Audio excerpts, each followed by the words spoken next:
આજે મારે કોલેજ જવાનું થયું. જય ઠાકર મારા બધા મિત્રોના સો નીકળી ગયો હું ભાવનગર જવા તરફ અને ગાડી લઈને પહોંચી ગયા અમે ભૂમ ભૂમ કરતાકના ઈસુરીના પાટી મંગલમાના મંદિરે આવીને ઊભા રહી ગયા અને હવે આવી ગઈ છે આપણે ગાંધીનગર એક્સપ્રેસ જેમાં આપણે બેસી જવાનું હતું. આમાં બેસીને નીકળી ગયા આપણે ભાવનગર તરફ. તો ધીમે ધીમે કતકના પહોંચી ગયા ભાવનગર ડેપો પર. અહીંથી નીકળી જવાનું છે હવે આપણે હાલીને કોલેજ તરફ. તો ધીમે ધીમે નીકળી ગયા અને પહોંચી ગયા ફાઇનલી આપણે કોલેજે પહોંચીને આપણે સક્સેસ કરવાનું હતું. જ્યાં આવીને બારીએ કામ કરીને આવી ગયા આપણે ઝેરોક્સ કરાવવાનું. ઝેરોક્સ કરાવીને પાછા આવે બારીએ સહી સિક્કા કરાવવા કોલેજ આવી ગયા.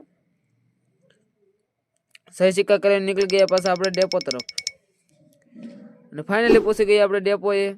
અને અહીંથી આપણે નીકળી જઈશું ગામ તરફ. તો બસમાં બેસી ગયા અને નીકળી ગયા આપણે ગામ તરફ. શિહોર બિહોર થાતિકને નીકળી ગઈ બસ ગયા ઘા ભૂમ ભૂમ ગતિકની પહોંચી ગયા આપણે મંગલમાના મંદિરે ઉતરી ગયા અને પછી બેસી ગયા આપણે ગાડીમાં અને ફાઇનલી આપણે ધીમે ધીમે નીકળી ગયા ઘર તરફ. તો ફાઇનલી પહોંચી ગયા આપણે ઘરે અને ખાઈ પીને આપણે નીકળી ગયા પાછા ગૌમાં જવા માટે. 1-1.5 વાગી ગયો હતો.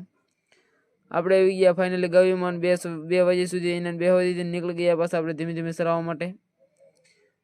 આ જગ્યાએ આપણે લાવ્યા હતા ઝારવાયામાં સરાવવા માટે અને ટૂનને બૂનને ખાઈ હતી 5 વાગ્યા સુધી એને ગૌને સરાવવાની હતી અને 5 વાગ્યા એટલે ધીમે ધીમે નીકળી ગયા ઘર તરફ. આજનો વ્લોગ એટલો. જય ઠાકર, જય માતાજી.